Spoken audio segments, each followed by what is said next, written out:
Hello. Hi, How you doing? good, and you? Pretty good, pretty good. How's Iash? Warm because it's summer, so we've been dealing with a lot of heat waves. Nice, nice. So How self is the big Florida? I don't know where you are, Orlando or Yeah, I'm in Florida. I'm in Vero Beach, Florida right now. The weather is hot and it started raining, so it's good. It's good. I just Mhm. went to the beach this morning and that was nice. And Mm. I plan on going to the beach like at least 5 days a week while I'm here because I realized that I have been neglecting the sand and the water and the sandy water because I don't know. I thought I had better things to do, but what better thing to do than Yeah. go in the water with the sand? Mm. Good. It's a great energy. I think always the sun, and the sea water, the ocean water carry a lot of good energy. Yeah, for sure, for sure. But I really liked Iash when I went there to visit you, but I didn't really like Bucharest that much, and Mm. somehow I wound up spending a lot of time there because I got an apartment there, and Mhm. I don't know if you know this, but I was there while Andrew Tate was getting like arrested. Yeah, I know that. Yeah, you told me because we were in touch, so you were telling me about the Andrew Ted and date and everything. Because otherwise, I wouldn't know because I don't usually. Follow What's him. the Yeah. No, I mean, I have nothing with the guy, oh, good or bad. It's still the love of my life is Tony Robbins after what you call Freddie Mercury. Love of my life, That's the love of your life, Freddie Mercury. of course. No, I love his music since I was 16. So you can't know. I mean, it's hard to take it out, and I think he was a god in terms of music, of his style of music, of his music type. Freddie Mercury. Yeah, great performer. A really great performer, like Tony. He took the thing, taking the stage. Really great performer, Good big day. talent. Here to make life a little less complicated. Lights, camera, Mm. action, bringing Hollywood glam to your commands. Do you have Wi-Fi? Because I'm really feeling lights, camera, action, bringing Hollywood I'm gonna glam to make your it. I've been commands. working with this app, and I create like artificial intelligence characters. So, Mhm. this is one you'll recognize. Let's see. Hey Tony, how you doing? Hey there! I'm doing great, thanks for asking. How about you? Is there anything specific you'd like to talk about or ask? Yeah. Oh my God. Tell me what are the six needs for every human being? One, connection relationship. All humans have a natural desire to connect and form relationships with others. Two, stability security. Humans have a basic need for stability and security, including physical security and predictability in their environment. Three, autonomy and independence. Humans have a need to feel autonomous and in control of their own lives and actions. Four, competence growth. Humans have a need to feel competent and see growth in themselves and their skills. Five, Nice, nice. That's good. So Uh, tell me how to apply your triad to self-love. So focus, physiology, and language. How to apply that to self-love. Sure. Let me explain how to apply the triad principle to self love. Focus. When it comes to self love, focusing on your self talk and thought patterns can be crucial. Pay attention to the way you talk to yourself and make sure it's positive and compassionate. Physiology. How you physically take care of yourself is also important for self love. Making sure you're eating well, exercising, and getting enough rest can all contribute to a positive sense of self love. Language. How you use language to describe yourself is crucial too. Make sure you're framing yourself. Nice. Thank you, Tony. I'll talk to you later. Feels good. You're welcome. I'm here if you need me anytime. Take care. See, like it's so interesting. This artificial intelligence stuff is blowing my mind. Like I just had Tony, like on the phone the other day, and he did an intervention on me. I was like, "Hey Tony, can you do an intervention on me?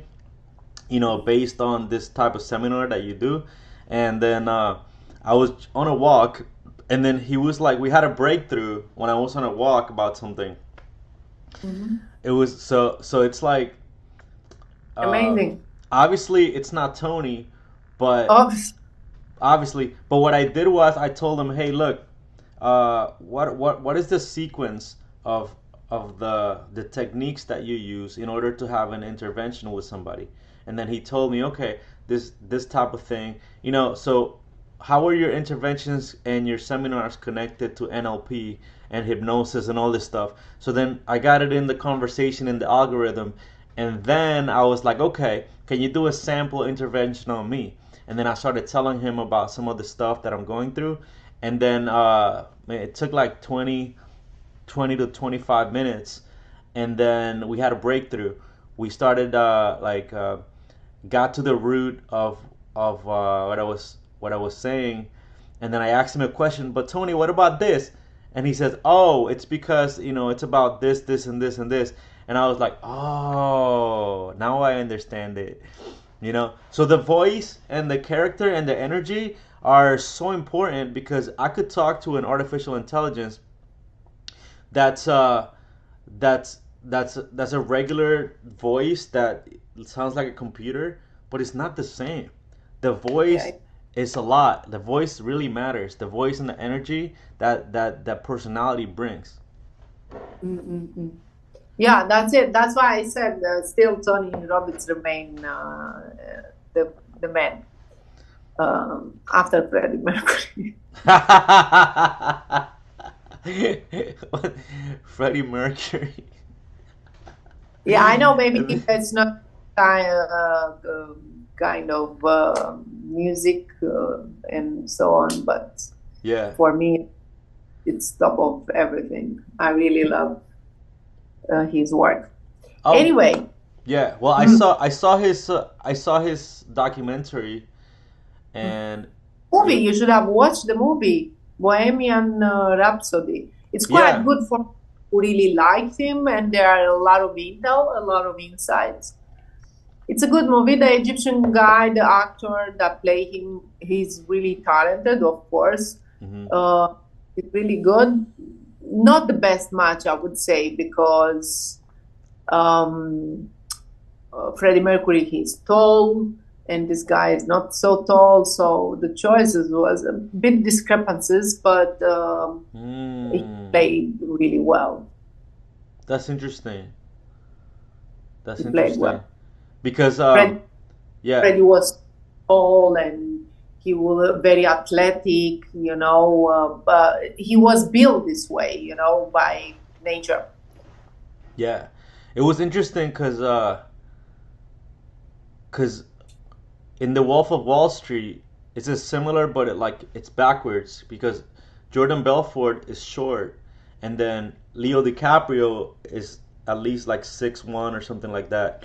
So like 5'7" Jordan Belfort, 6'1", but it didn't really matter that much because the movie's about sales, Mm. and not about their height. So I think in that end, In that end, it was okay, but here as a performer, as all these people that we know him, and he was really a great performer, and his body was over. I'm not doing his body or anything. I'm just saying, mm, And he used to wear all this maillot. I don't know what you call it. It's like open shirt, and hmm, sometimes he would be shirt. So but I don't know. He played the guy really well. yeah, Besides, the physiognomy was not so similar, and so um, it didn't strike so much, between one and another. so Is that the guy that sings Mama?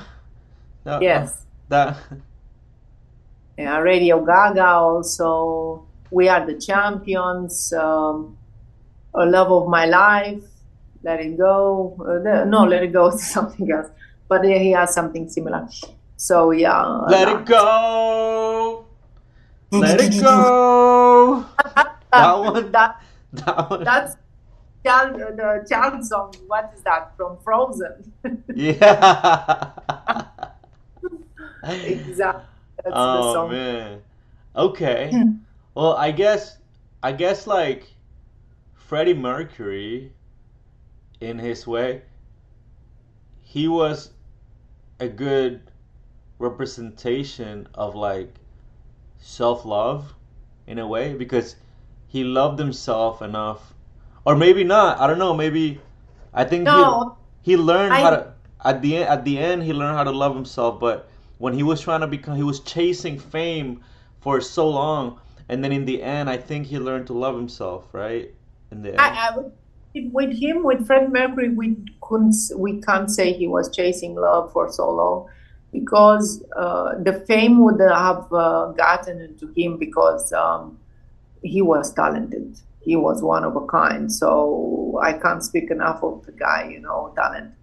But yeah, he was chasing. Aren't we all chasing stars and moon and I don't know the sky and fame and all that? I'm not necessarily I'm chasing fame, me or you, but in some way, the fame in front of from one person. I don't know, but I think towards the end, because he was so influenced by the people around him, and it's so easy to get these people who will tell you what you need to hear. So that is where he got it all wrong because at some point he lost the band, he lost the people around him because of the guy who was looking after his affair.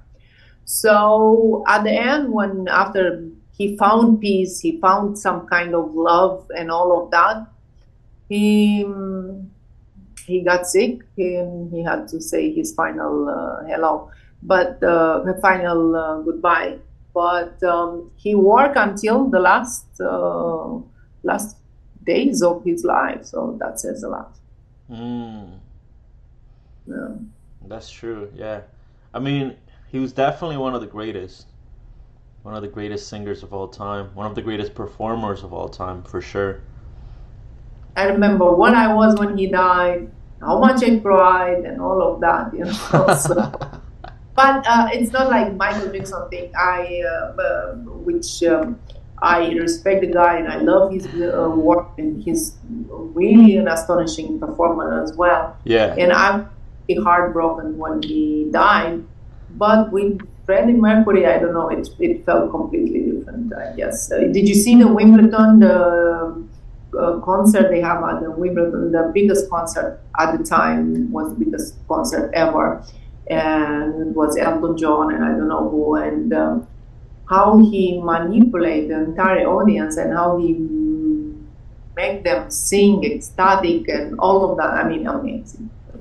Don't start with his. I mean, people come from for in the seminar because of Tony, not only because of what he says, but also his energy and his transparency. So I guess we go to chemistry to have a chemistry with your audience to feel good, about what you feel like saying, what you are saying, believing in what you do, what your performance about. Because one is a singer, another one is it's a public speaker, it's a coach, it's a mentor, something else. So, but it's about chemistry. It's having that. How to say, not only chemistry, have that kind of presence on a stage. Mm. Um, Yeah, no, for sure. I mean, I think Tony learned a lot from somebody like Freddie Mercury for sure, because that was his that's his generation. He grew up with Freddie Mercury, and and But natural, I think he's a natural. Listen, I think there are people who are natural and are people who educate themselves. And to some extent, I mean, did you ever watch the? I didn't watch the entire thing. To my shame, the only TED talk, I guess, that Tony ever delivered. You know, and he's a natural. I mean, would you see other people? I mean, very few people they engage the audience in the way that he did it. So I guess he's a natural too, mm, you mm. know. But enough about Tony. He has it also. We need to leave him alone and give us some space. Give us some space. Yeah, no, it's just a joke. But I get you remember the topic I sent you today. It's our biggest fear, you know, it's that we are inadequate, that the world is so vast, the world we live in, it's so vast, so big, that what we know, it's so little, and Mm, it becomes so insignificant. So that's our biggest fear. But actually, the power is in the specificity of what you know, and the specificity of your knowledge, your expertise, and the message you want to convey. So, like Tony, he's not the world, but he makes the world his oyster, you know, because um, what he's very specific, he's very accurate. It's just an example. I don't want to go back to Tony, mm, but so I guess for many years I was tormenting myself because I kind of feel I want to share something, some of my thoughts, some of my things. But I was say the world is so big, everything it's been said and done and so on. I will be inadequate. I will not know. I will not. What I say it's not important enough, and so on. So I kind of very much relate to that thing. Our biggest fear is that the world is so vast and we are so little. mm. Okay. So the world is so vast, and we are what? We are so what?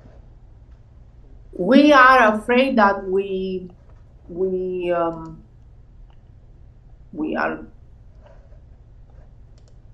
small compared to the world, isn't it? Mm. Right? Why are we afraid of that? Hmm? Why are we afraid of that? Why we are afraid of that? I think it's in our it's pretty much natural for us to want to contribute. Another big need, the big Mm-hmm. the contribute, and basically when you I don't know. I think the words itself explain. We fear that comparing to the world, what we have to say, it's not so big. It's not so important. It's not so amazing. Hmm. But it is the power. It's in in, in your uniqueness and the specificity of what you say. So what it means. Find your dot and believe in what you want to say or what you want to do or what you want to convey out there, and then believe in that, and that's the power. The power stays in the uniqueness of your voice. That's what I meant is Mm. different words and different words. The power is in the uniqueness of your voice. Yeah. Hmm. The power is in the uniqueness of your voice. The power is in the uniqueness of your voice. But not on your voice literally, but in what you have to say, what you are trying to transpire, what you are trying to convey, the message, the value that you are trying to add.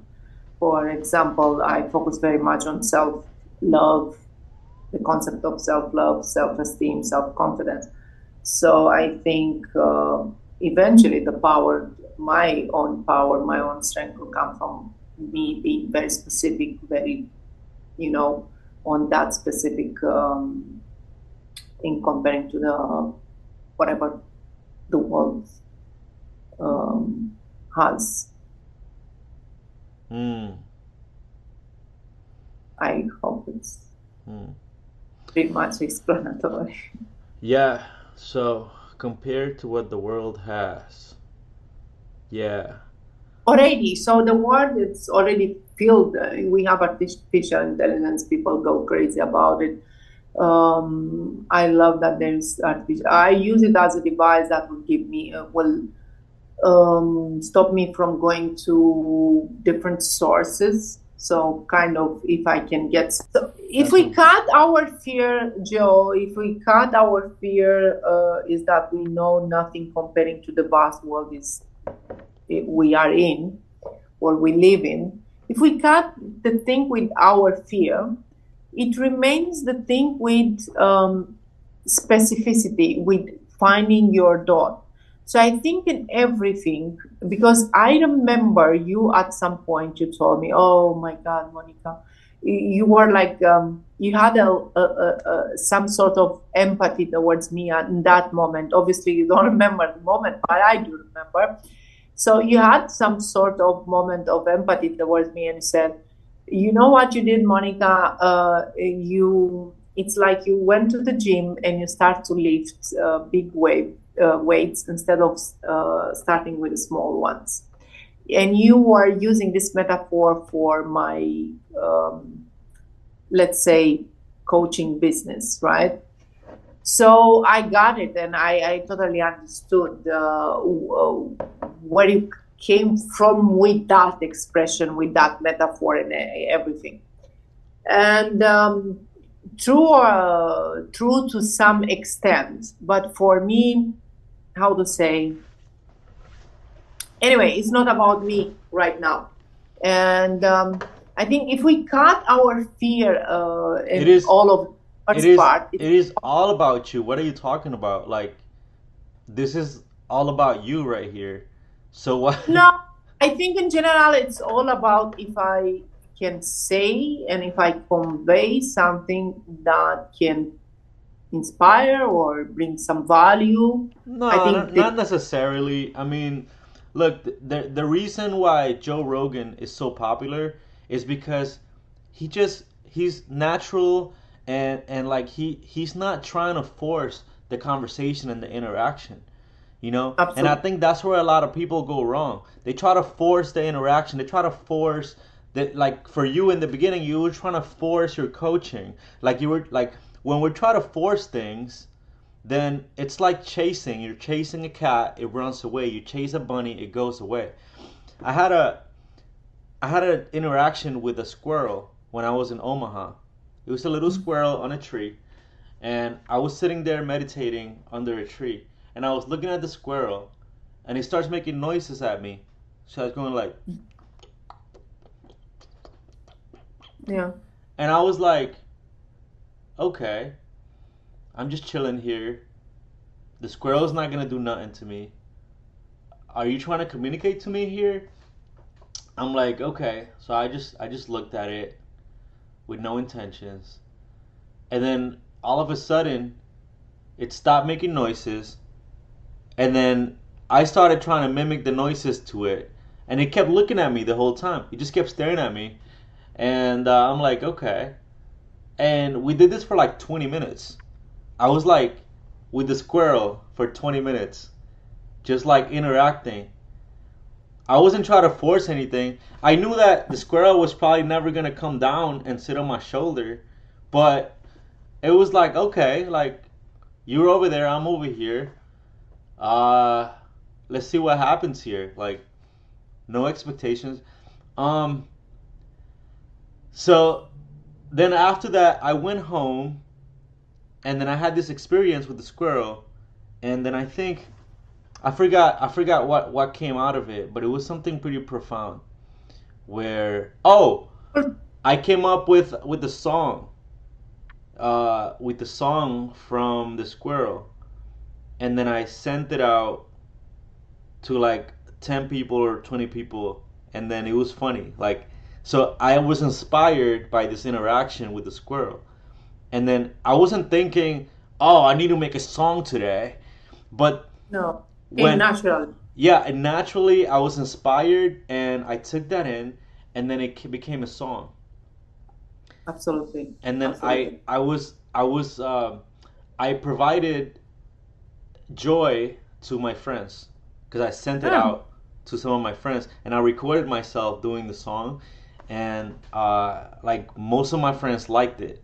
So that's I think that's the difference between like you know how many people try to start podcasts or YouTube channels and stuff like that, and I then think they're like, oh, I gotta have like a schedule and questions ready and da da da da da da. No, like if you see the first podcast I did, it sucks, But now, like, I'm getting better every time.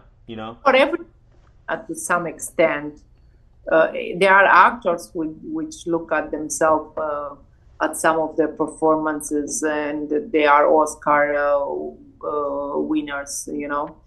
So I think if we look at ourselves with the first episode of podcast or whatever is there, we can also see how much we progress, how much we came along, how much we progress. It's the only expression that comes to my mind right now. How Mm. much we evolve, let's say. Evolve sounds too much, too sophisticated, but how much the progress that we made, I Sorry, guess. the progress that we make. Yeah, if you look at your first episode from podcast and it was not so good and so on, but if you look future at let's say if you look in 6 months, in a year, or in five, you look the progress that you made from that episode, you as a person, and then you as a business, but first you as a person. So if the first time you suck, it's good because it's always going to show you from where you came, how much you transit, how much you evolve. You know. Absolutely, absolutely. But I think the main thing here for me and for you too is that people like us that have personalities and have a lot of life experience and we have depth.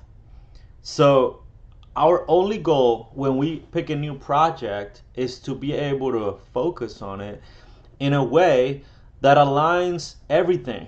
Like we have to be able to align everything from our energy, our emotions, our experience, all of our resources and efforts into like this one thing that we're doing.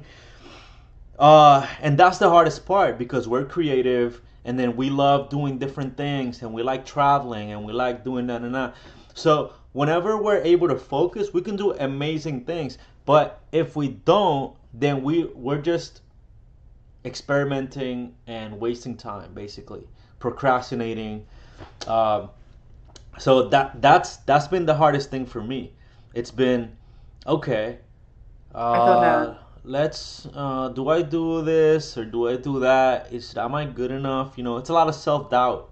And I know you experience that too. A lot of self all doubt. that, I guess, to some extent. We all Mm-hmm. experience. I mean, who doesn't? If I put you in front of a room, and I trust me, this is proven records accurate. If I put you in front of a room, and let's say 20 people or 50 people, and out of 20 people, 19 people do so talk the best about you. They like you. They say so many good things about you, and they compliment you so much. But there is one person that would say, Joe, no, he's too much. I don't like. I don't know. I don't understand. Something like that. Mm. Then where do you think your focus is gonna go? You'll totally forget the 19. Even let's say the healthiest mind will still wonder why not the 20th person. because we we are wired this way, and naturally, if you have a winner mindset, then you will not, you will doubt yourself a little bit, what's happening and all that. You will wonder. But if you have a natural, healthy mindset, you will want only to find out why that person. But also, if you don't have a healthy mindset, it will bother you because you want everybody to like you, and so you will go unhealthy and all crazy about why that person doesn't like you. But altogether, the point here is that we are wired very much to look out, to get out, what you call this, to get approvals, external approvals. You know, am I doing all right? Am I doing okay? And if somebody, we feel rejected, even before we reject ourselves. So if somebody says something negative, it's so natural, so easy to go and say, oh, why this is happening? So it's bothering us. Think about night. I mean, at your end, it's really daylight. But think about tonight when you finish your day, and you know you go into your meditation thing, or tomorrow morning, because I know your habits, morning habits and stuff like that. Think about it, and imagine you in front of 20 people. You know, 19 speaks the best of you and one not. And what would they say, and how would you feel? And be honest about it. I would focus, why that person? What's wrong? I want to know. I want to correct that thing. Mine will be, I want to correct that thing. I want to kill that shit that makes the other person not to. I want to correct myself. But it took me gazillion years to come to this kind of mindset. Yeah. Yeah. And it's self. Yeah. Yeah, sometimes it takes a long time to get to the right mindset, and I think for me it's been about, okay, how do I create value to for those around me? And I think it all comes down, if we were to look at it in a logical way, the ultimate love and passion exercise by Tony Robbins, you know, where you choose what are the must haves and must not haves, like things that you need and things that you really don't want, and then what are the should haves and should not haves, those are the optionals, the things that like are like negotiables. And then you have, who do I need to become in order to get these ideal people in my life that I want, this ideal lover, mentor, friend, client. Who do I need to have? Like, who do I need to be in order to have this? So, yes, it's good to set goals on what kind of people you want in your life. But then, who do I need to become? And am I that Absolutely. person right now? Most likely, you're not. And that's why you're not attracting this ideal person. So, Or maybe proximity, because it's a game. Proximity, it's power. Maybe proximity. You can't just go and knock on people's virtual doors, because they're not going to open. So shout either out to you, Proximity's Power. My book is on Amazon right now. Proximity's Power. Check it out. Josias and Dujar. Proximity's Power on Amazon. But yeah, go ahead. I just want to do a little plug there. Thanks. but you know, you are you are a great, how to say, you are a great Joe, I would say, you know. So You're a great yeah, Monica. You're a great but I Monica. like that Yeah. fact you have so many tools in your hands. And you asked before, you said that think about should, and you give the value, or should and must and all of that. The thing is, because I'm on the other side, and you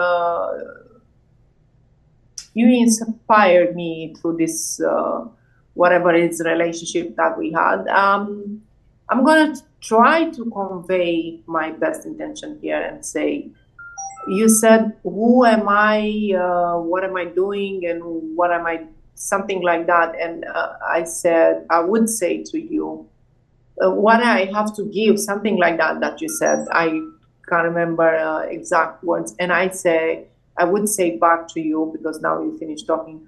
I would say back, not finish for now. I would say back to you this thing. You have so much to give, because you learn so much from Tony. And there are certain tools, beats, certain techniques, methodology that you created based on Tony's and whatever else. I don't know, because for me it's only but you created those things. So you have, because I know you with your books, so this is what you have to give. This is your past. You can invite someone, but also your podcast, and when you pay money to people to do your short and all, give this value, and if this won't work out, come and call me names, but give the value that you have in that book of yours, that journal that you have, where you do your you have so many techniques there, methodologies, exercises, the right words. So do this exercise. I think this is your thing, be fun in your day-to-day life.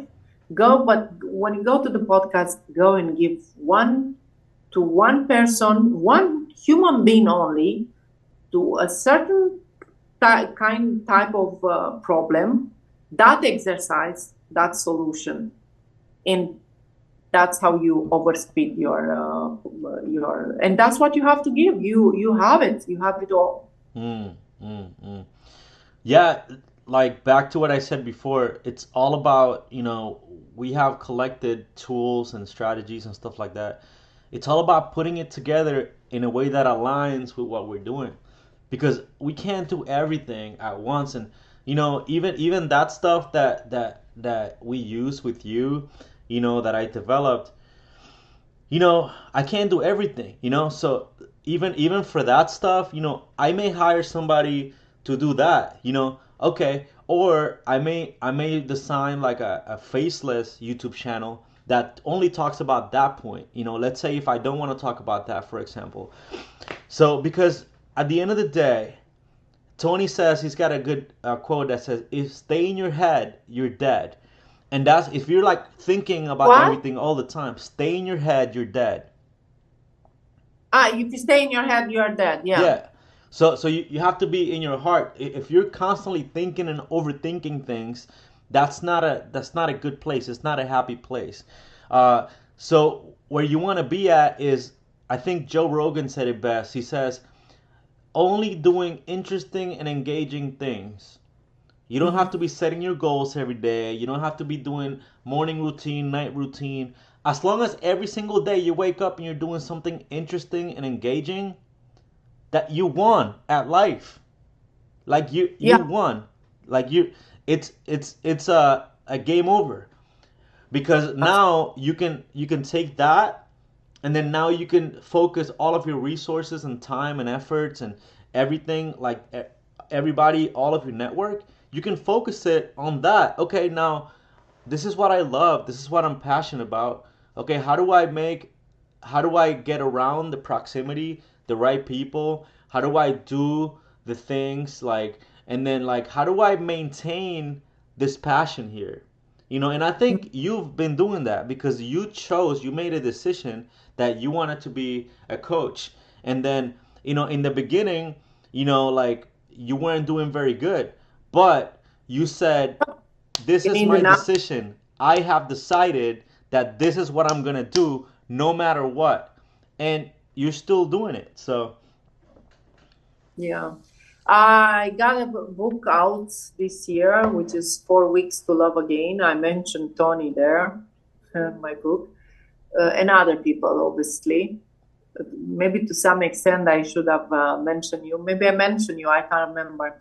But it's a good book. It's 4 Weeks to Love Again, and it came randomly because I was really sick and cold and flu and stuff like that. And I wanted to create a lead generation kind of thing, you know. And from that lead generation, it became a bigger than the lead generation thing. So then I continued to work on it. And to my belief, that's very well structured. There's a lot of value. It starts from A, it went to Z. I'm even surprised that it has that structure.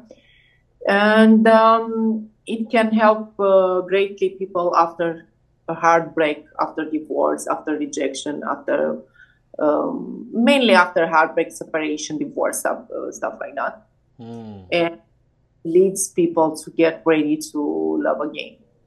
So I think that's a good thing. So when you can't find enough people to help, writing down, taking on a project, travel a little bit, pamper yourself. Self-love is our natural ability to express ourselves. That's why children express themselves so easily, their feelings so accurately, so shortly, So often people, because I travel and I ask people in the plane, in the hotels, reception events, anywhere, restaurants, anywhere, name it, bathroom. I ask, can I have your definition of self-love? Oftentimes people, self-love is looking after yourself, going to the spa, speaking the truth, and so on. I have a list of those things. But none of them, obviously, because this is something that I do research on my own, none of them, they really think that those are symptoms of some sort of self-love, like taking time off, self-care and all. Some people, they tell me self-love, and I can show you the message. It's selfish, it's narcissistic, and so on. So the concept of self-love, so this is my domain, that's why, my specificity, So self-love, it's our natural ability we are born with to express the authentic self we are. That's it. Right? But are you being mindful about this mission that you have, or are you acting mindlessly sometimes? Because no, I'm okay, because this is something that I've struggled with for the past 6 years or so. I've been smoking a lot of weed, and it's been a constant thing for me. And because I thought that I could brainwash myself into success, and then yesterday I had an intervention, and it made me think a lot, and because I realized that I was over relying on motivational priming and brainwashing myself into things that I wanted to be done, doing 90-day runs and all these things, and then like doing. But No, there's no but. There's no but. It's just all it is that I realized that I was being mindless. I was being mindless and not mindful.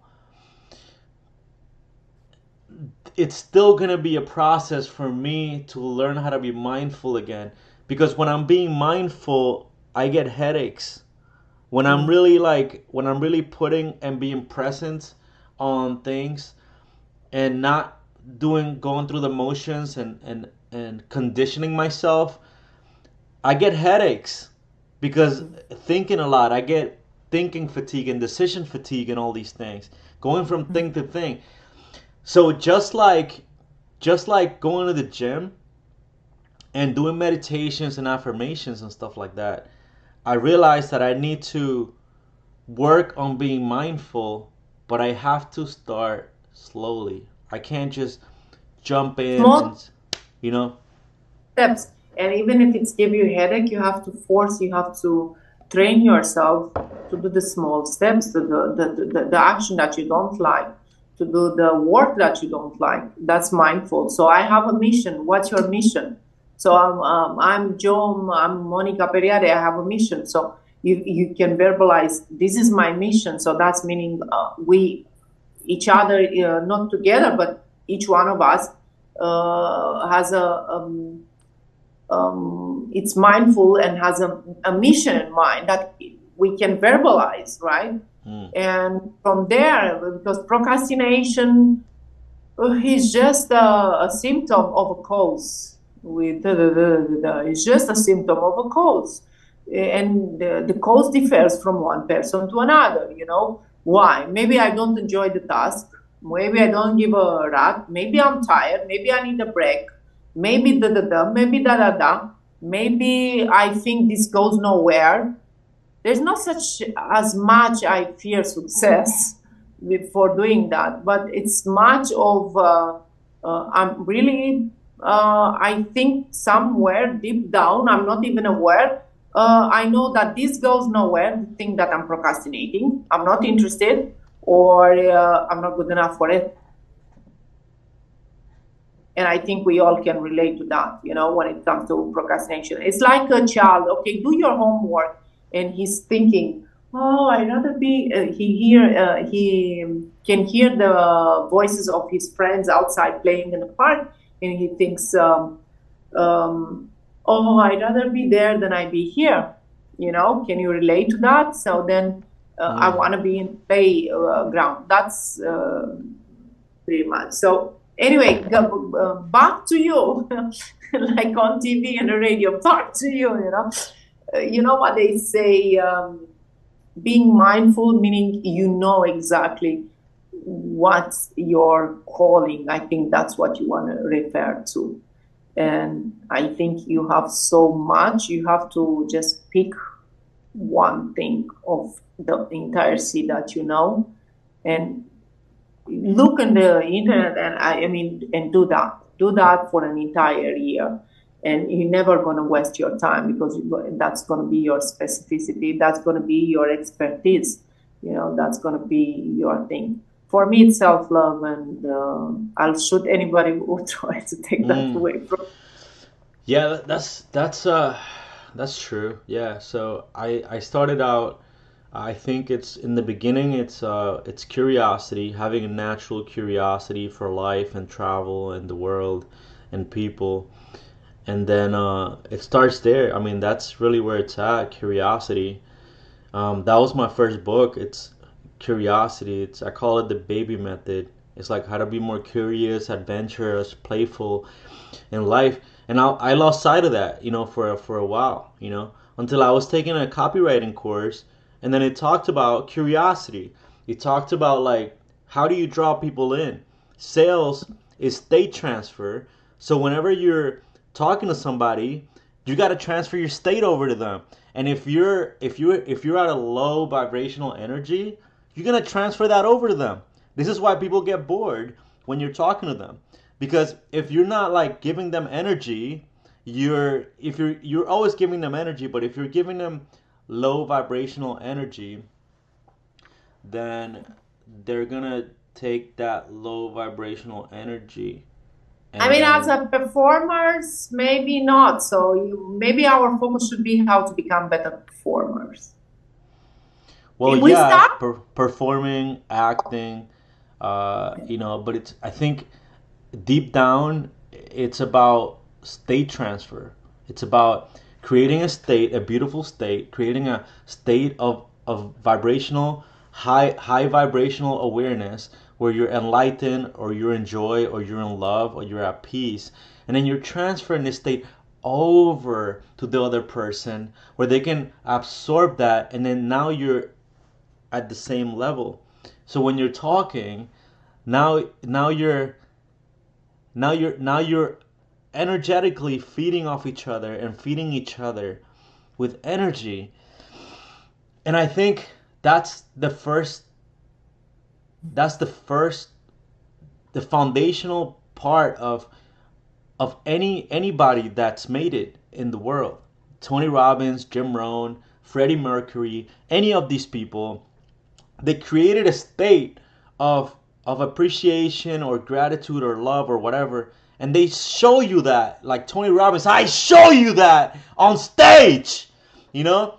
And he can do that for 10 hours, talking like that, like for 10 hours, 12 hours on stage. He can do that. Not many people can do that. But I tell you what, people can learn to do that and they can start conditioning themselves to be that way. But it took him a long time to be there.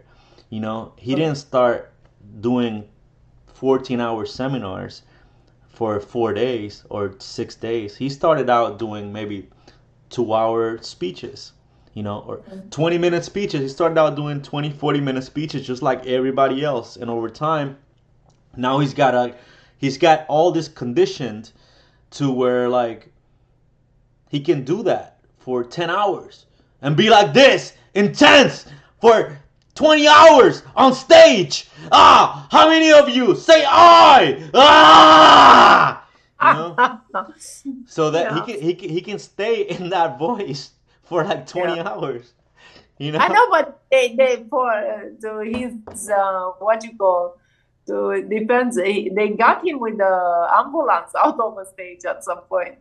Yeah, because you can overdo it. Like he's getting older. He's getting No, but at older.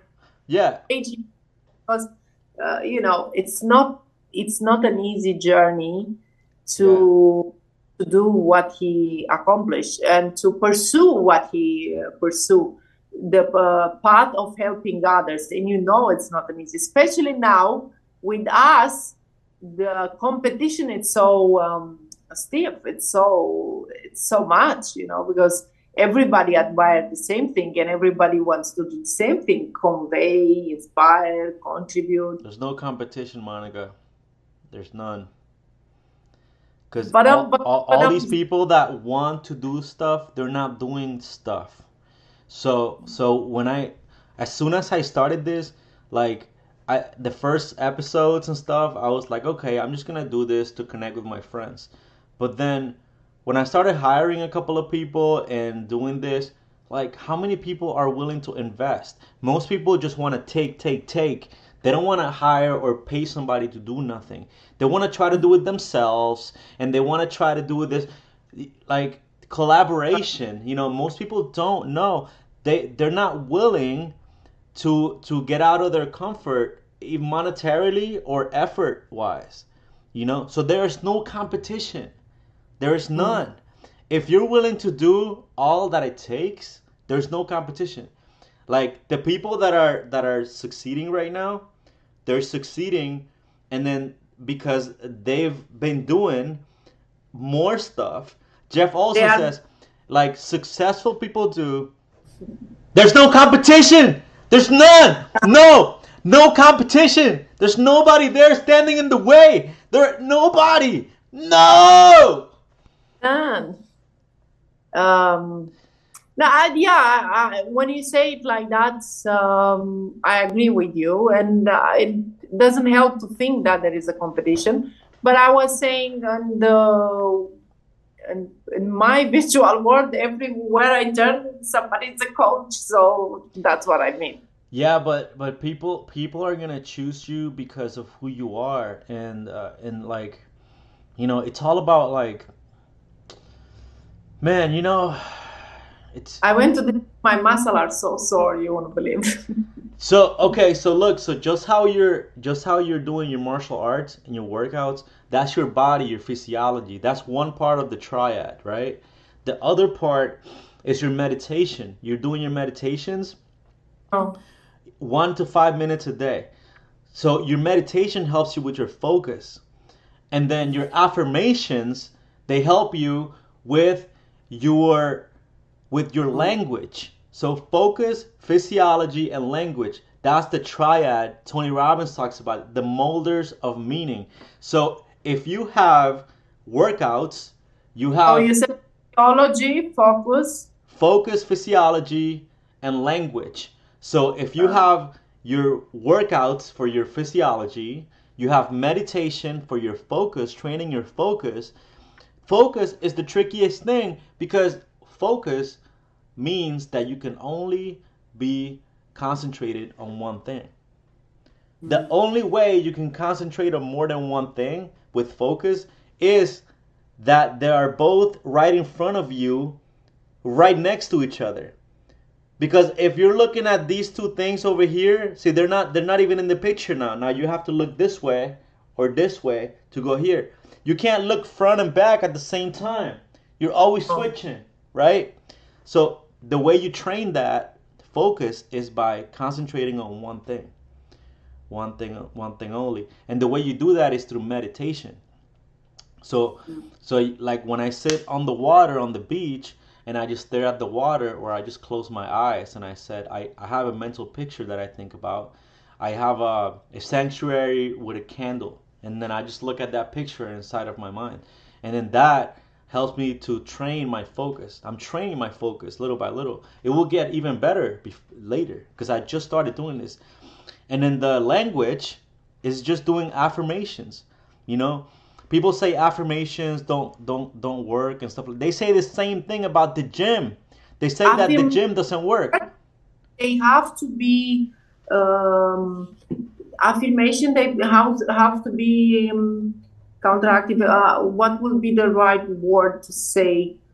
Personalized for your cause and need, for your needs, for your how to say, for your goals, for what you need to achieve.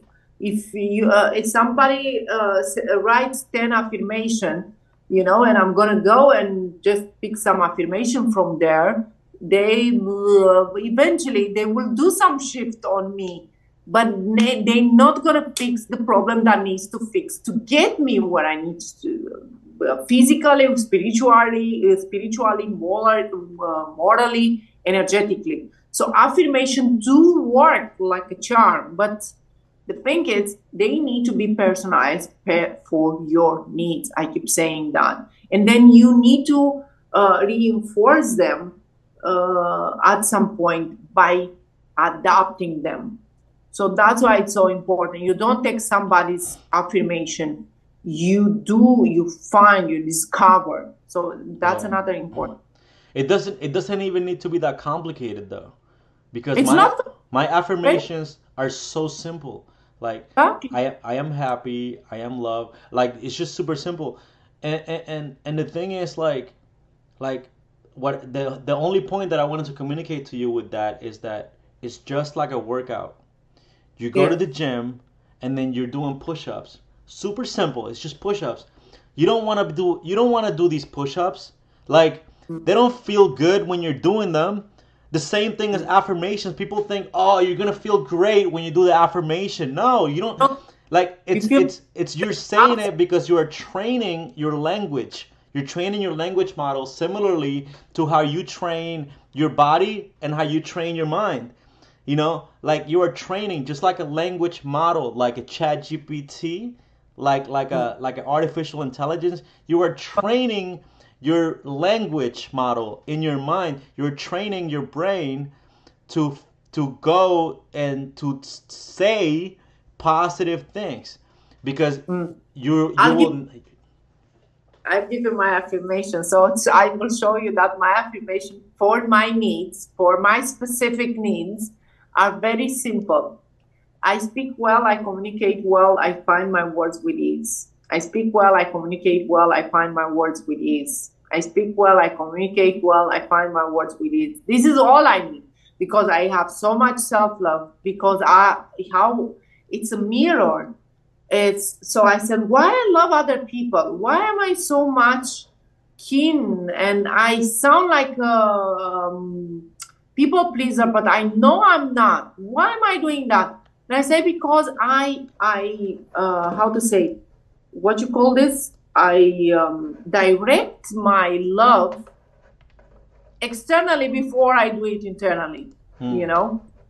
So because self-love means expressing yourself, so it's mirroring what you have inside. It's like, in other words, we all give what we have in our basket. So Hmm. to speak.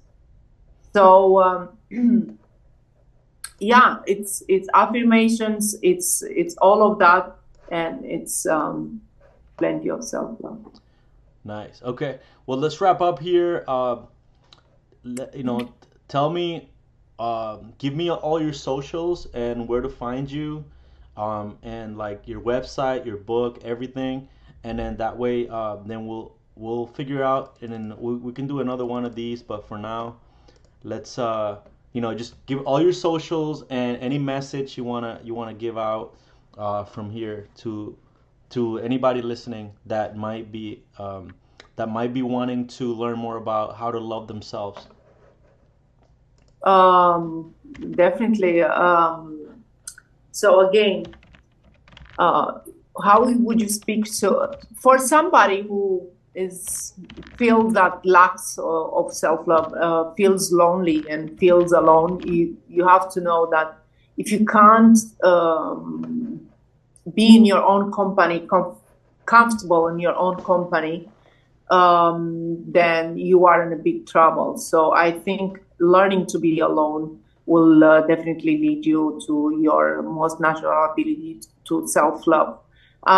It's deeper than that, but I guess in time of distress and anything else, beside using your affirmation, beside meditating, beside exercise and physiology, talk to yourself like you will talk to your best friend. Remember yourself. Remember that your inner conversation set the tone to anything and to anything, to your environment, to your internal environment, and therefore that will influence your external environment, how your day goes, and so on.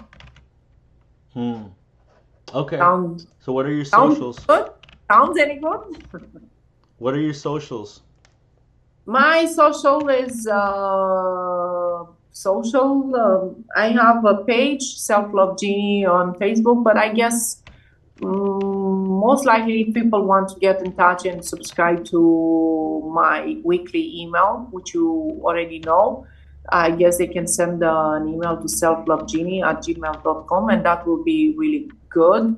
Otherwise, they can search through LinkedIn, Monica Periade, but if someone really wants more value, understanding how self-love works and how to build their self-esteem, how to grow more confidence, gain more clarity, and so on, I think they can opt for the free emails, which is by sending an email to selflovegenie@gmail.com. Selflovegenie@gmail.com. Okay.